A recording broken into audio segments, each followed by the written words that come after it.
بسم اللہ الرحمن الرحیم۔ حضرت موسیٰ علیہ السلام کا قصہ ان کی پیدائش سے شروع ہوتا ہے۔ اس وقت مصر میں بنی اسرائیل کے حالات بہت خراب تھے۔ فرعون جو مصر کا ظالم حکمران تھا، اس نے حکم دیا کہ بنی اسرائیل کے ہر نامولود لڑکے کو قتل کر دیا جائے۔ حضرت موسیٰ علیہ السلام کے والدہ نے اللہ کے حکم پر عمل کرتے ہوئے اپنے بیٹے کو ایک ٹوکری میں رکھ کر دریائے نیل میں بہا دیا تاکہ وہ محفوظ رہیں۔ اللہ تعالیٰ نے اس ٹوکری کو فرعون کے محل تک پہنچا دیا، جہاں فرعون کی بیوی آسیہ نے اسے دیکھا اور اس کی پرورش کا فیصلہ کیا۔ اس طرح حضرت موسیٰ علیہ السلام فرعون کے محل میں بہت بڑے ہوئے۔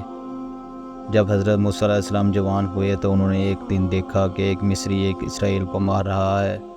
حضرت موسیٰ نے اس اسرائیل کی مدد کی اور اس مصری کو قتل کر دیا۔ اس واقعے کے بعد انہیں مصر چھوڑنا پڑا اور وہ مدین کی طرف ہجرت کر گئے۔ مدین میں حضرت موسیٰ علیہ السلام نے حضرت شعیب علیہ السلام سے ملاقات کی اور ان کی بیٹی سے شادی کی۔ کچھ سال بعد اللہ تعالیٰ نے حضرت موسیٰ علیہ السلام کا نبوت عطا فرمائی اور انہیں واپس مصر جانے کا حکم دیا تاکہ وہ فرعون کو اللہ کا پیغام پہنچائیں اور بنی اسرائیل کو اس کی غلامی سے آزاد کرائیں۔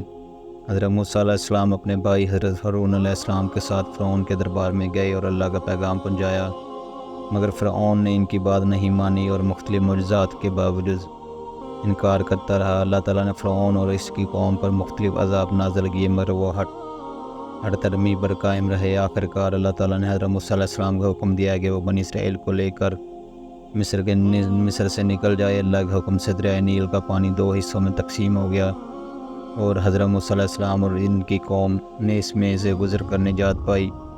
اور جب فرعون اور اس کا لشکر ان کا پیچھا کرتے ہوئے دریا میں داخل ہوا تو پانی دوبارہ مل گیا اور فرعون اپنے لشکر سمیت غرق ہو گیا۔ بنی اسرائیل کے مصر سے نکلنے کے بعد حضرت موسیٰ علیہ السلام نے انہیں صحرائے سینا میں لے جا کر اللہ کی عبادت کی تعلیم دی۔